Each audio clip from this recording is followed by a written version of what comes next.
The spare parts module is coupled to the service module. Spare parts are used for issue to service as well as for sales across the counter for cash. So like in sales module, we have provided parts order planning, parts receiving and stock creation, and parts invoicing. We have a good spare parts inquiry and invoicing facility. In parts order planning, orders can be placed on the principal every day. While placing the order, we can select all the parts, or we have a choice to select only those which have touched the reorder level. Once you select the parts, the system displays the statistics for each part, like what is the daily average sales, what is the reorder level, what is the stock quantity available, what are the pending orders, etc. Based on these statistics, we can finalize the order quantity. If necessary, we can look at the sales trend by clicking on the sales trend or the previous order status for the particular part.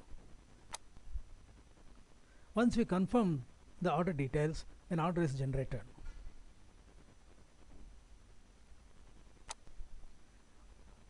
The order is transmitted to the principal, and upon receiving through electronic media, the CD can be uploaded, browsed and uploaded, and stock creation can be done. This ensures that there is no additional data entry and accuracy.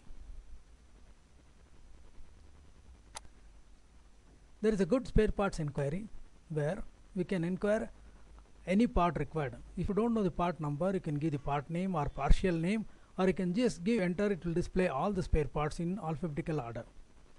So this spare parts inquiry will help to locate any part, its details like stock, availability, price, etc. from the parts master.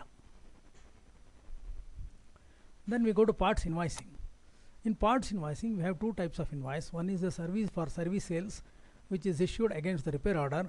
Another is a cash counter sales invoice. Let's take the service sales. Here the RO number is given. Once the RO number is given, there is an indent for the RO, and the indent already contains the spare parts required for the specific RO, and based on the indent, the invoice is generated. And this invoice transaction is linked to the repair order, and we can also return any excess parts required, or any parts to be changed which are required, or any parts which are not required to be returned before the RO is closed. That is done by a parts return invoice.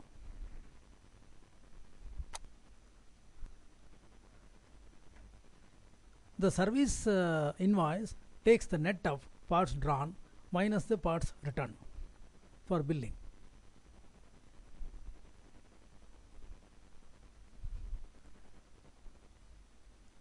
We also have a parts stock summary. At any point of time, the stock summary will show a snapshot of the parts spare parts status, like for each of the materials, what is the opening quantity, what is the value, what is the received quantity, and what is the issued quantity, and value of stock issued, closing balance, etc. So this is a snapshot of the stock status at any point of time. That can be had from a particular date or for a range of date. This completes the spare parts module. Thank you.